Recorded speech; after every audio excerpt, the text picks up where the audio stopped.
what I thought we'd do is just have a look at how does 2Respond look from a child's point of view.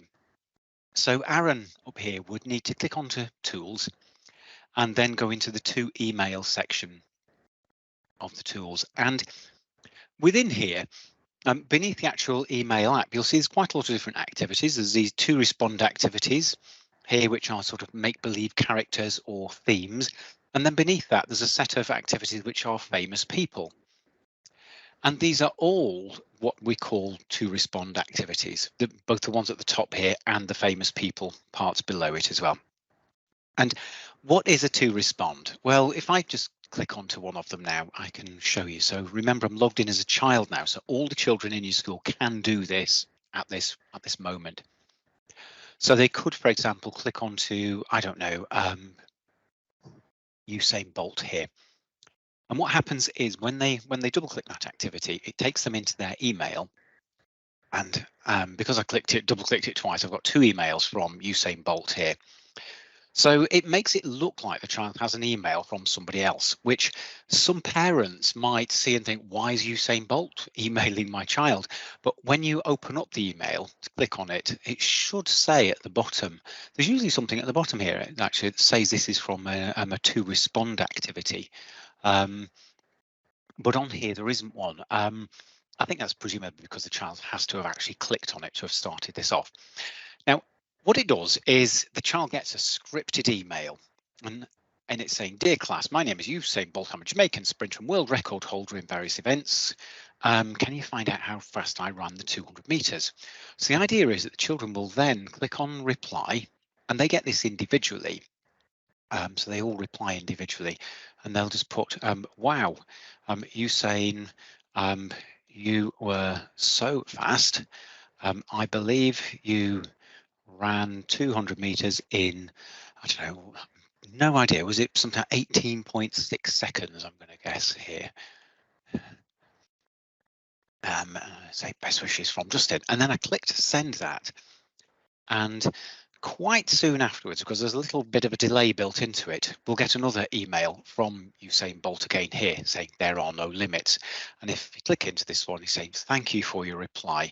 Now, it doesn't matter what I replied in my email to Usain, it is going to say the same thing. So I could have written, I've got no idea how fast you ran it, Usain, and I'd still get this same message back. It's completely scripted.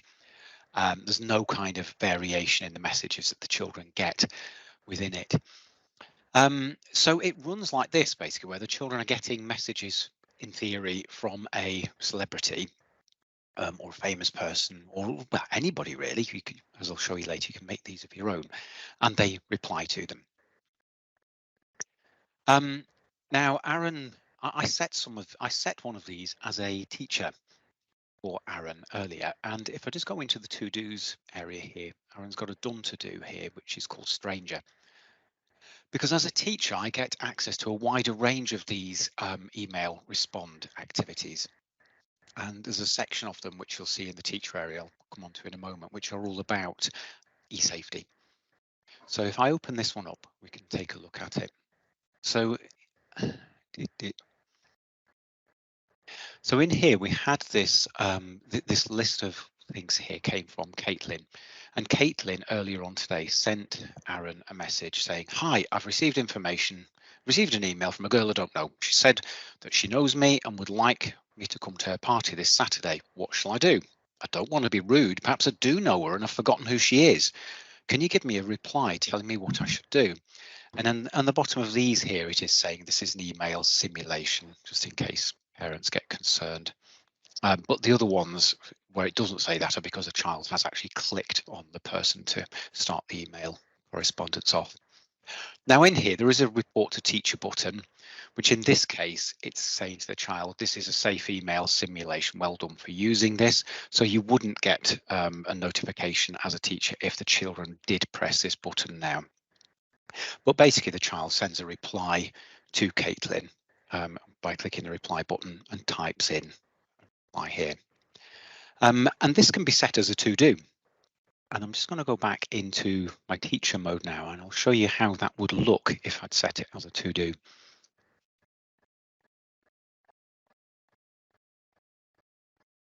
So just quickly driving on over here into the to email area, you can see that I've got this extra section here, as well as the famous people, the 2Respond activities here, which are more suitable for sort of fairy stories, for things with younger children.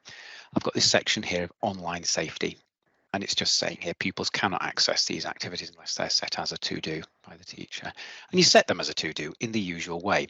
So if I wanted to set this one on cyberbullying, I click on it and just go through the to-do process, and it would appear as a notification and on the children's to-do lists. And when they click to open it, it would open up their email. So if I've got the one here, stranger, that I've just shown you a bit of.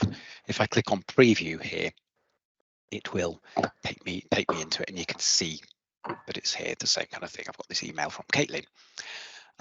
Now, what does it look like? How does the children's work appear to you as a teacher who set one of these things? You've not got to go digging around in everybody's email. But what you do is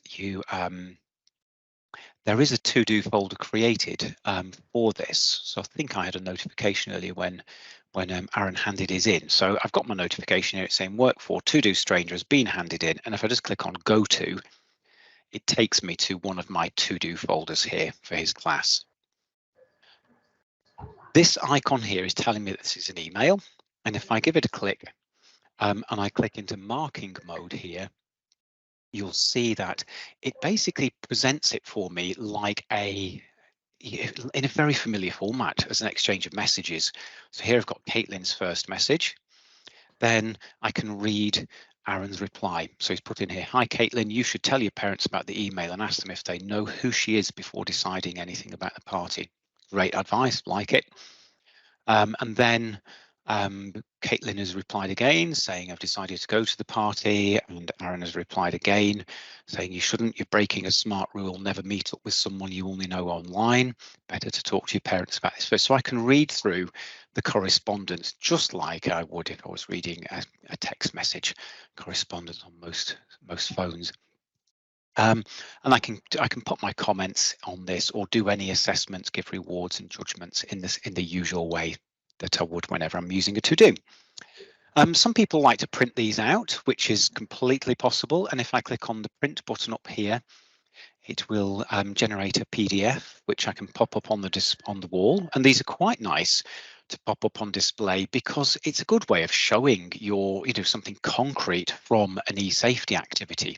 So you can read this email thread and pop it together.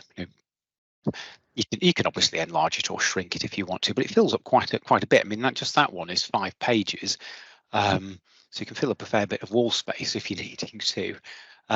So that's how they can be printed out. So I really like these. They're really useful things. And what I find particularly with these safety things is that children are more likely to be a little bit less guarded if they're taking part in an email simulation activity.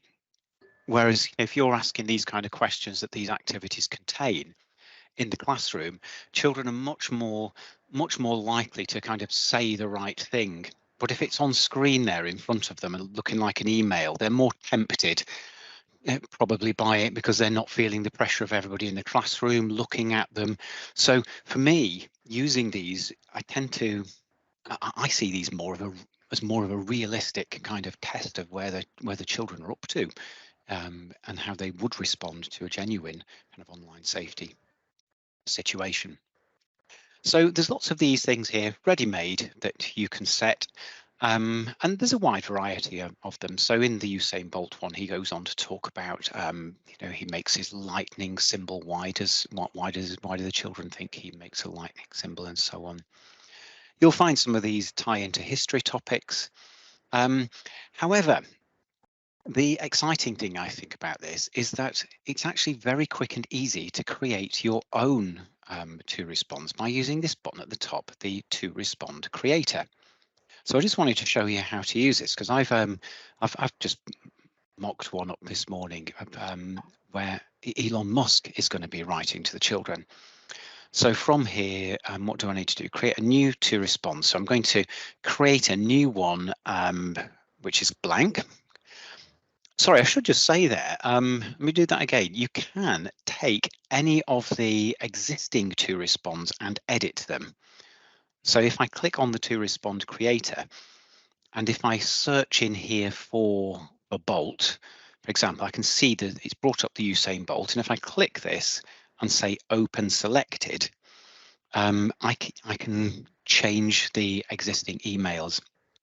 So within here, what we can see down the left-hand side is the email thread numbered 1, 2, 3, 4. So the first one is the first email that the child receives in this activity, which we've seen already. The second, so when a child responds to this one and clicks reply, it says here there's an email delay of 5 seconds. So they have to wait a few seconds before a reply will come. And then second email says, thank you for your reply. I ran the 200 meters in 19.19 seconds. I was half a second quicker than he really was I was guessing. In 2016, I said, I don't think limits. What do you think I mean when I said this? Yours sincerely, Usain Bolt. So a bit of thinking to be done there in the reply to it. And then we go on to the third email about the famous pose. I'd like you to draw and attach an image of me posing after I've won a race. So children can either paint pictures directly within the email thing, or they can attach a file from within Purple Mouse that they've already created. And then lastly, there's a final email to kind of say, well done, you know, it's been nice talking to you or whatever. So you can edit these. And if I wanted to edit these by adding another email on the end, I can click the extra button up there at the top next to the bin. And I've got the great work one here. I could just say, great to correspond with you. And I can pop in here, you know, any kind of message. It was super writing to you. Good luck. And I can pop whatever in that I want to in there, and that's saved on now. We've got the usual kind of font features up here as well that we can make things large just to show off my spelling mistakes there, and we can change the fonts and make it a little bit more appropriate for, you know, and easy for children to read. If I've customized one of these, I can click play at the top, and that will take me through it as a trial, so I can test it. But when I want to set it for the children, I can click over here onto the menu, and I can click on share. And if I've modified it, it'll ask me to save it. So I could save this one here as Usain, click on save, and then I'm going to set it as a to-do, and I would just go through the process of setting it as a to-do, and the children would all get those emails ready to start the correspondence. We've got a cog up here as well. So we've got the user emails are coming from Usain Bolt, and we can edit images and so on to go with that. Great, we can edit our own. We can edit the ones in there. If I want to make my own though, I again go into the 2Respond creator, and within here, I'm going to say create one from a blank. And in here, I might want to select a sender. Now, I know that Elon Musk isn't in here, so I'm going to create a character. So say Elon Musk is the name, and do I want an icon? I've not really got an icon, a picture of Elon Musk here, but if I did have one, I'd be able to choose the file and perhaps upload a head and shoulders shot of him from my PC in the usual way that we upload pictures. But at the moment, I'm not going to do that. So now I can just say, I can assign it to particular classes as well. So I can say, actually, I want this to be available to all classes, and then create and use this character. So I can say now, okay, please, I have to have an icon and an image. Right, okay, so let's just choose, I suppose I should choose a rocket really for Elon Musk, shouldn't I? So let's have that. So here I am at my first email. So I created a few of these earlier. So which one shall I use? Should we use the more challenging one that I set up here? So I just typed these out in advance. So I've got my one here. So I'm just going to copy and paste that in here.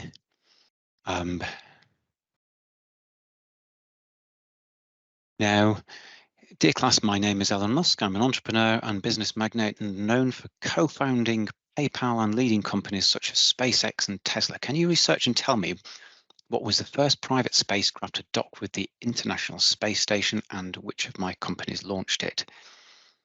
So I could say hello from Elon here. If I want to have a delay, I can pop that delay of a couple of seconds so the children don't get an instant reply. And then if I want to add a second email, so the children will reply to that, and whatever they reply with, they will get this next second email coming to them. So I could pop this one in here, which has kind of the answer in it. Oops, which has the answer in it, and some reflections on a quote. I was quoted as saying, if something is, I'd like you to think of an example of what this quote means and give an example of how you could apply it in your own life. Now, we can make these as challenging or as straightforward as we want to, depending on the needs of the children. And I can change the subject here if I want to, and say, what does this quote mean to you as the subject? And again, we can set a delay onto here. I can attach files if I want to on here. And all I'm doing is I'm building up the email chain here. And I think, just for the sake of brevity, because we're taking up your lunch breaks here, I'm just going to jump to the final one here, which in this case, it's just a bit of an inspirational sort of message there. So I could pop in here, the future. So, future is in the hands of those who dare to dream and take risks. Who knows, you might be among the first humans to set foot on Mars and so on.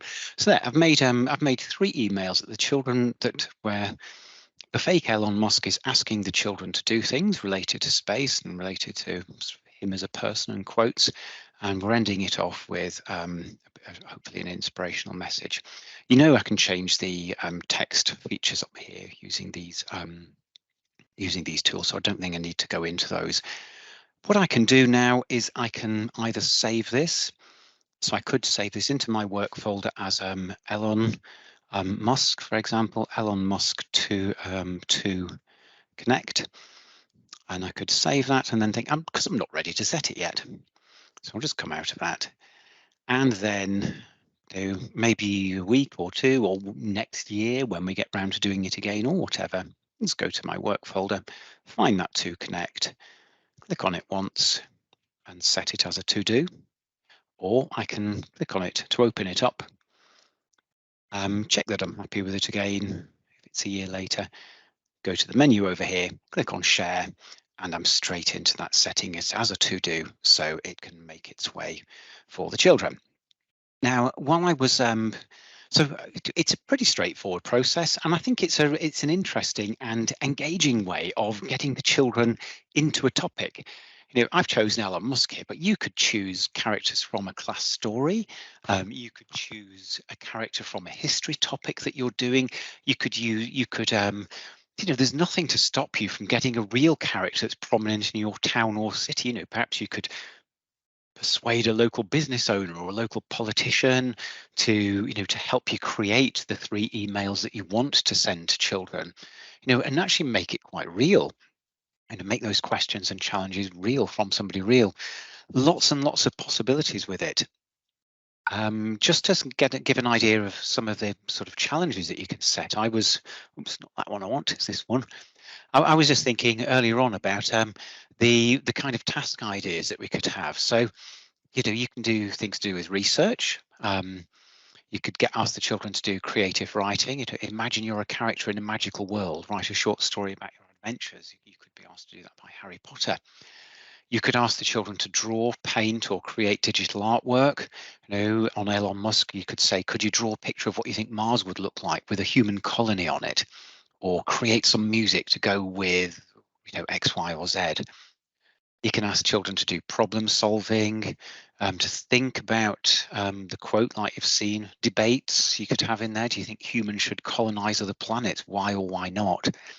And so on. So what I'll do though, I'll pop these ideas here that I had, you know, into the follow-up email for this session, in which I'll also send you a link to a recording of what I've shown you in the last sort of 20 minutes or so. Thanks very much for watching if you're a YouTuber.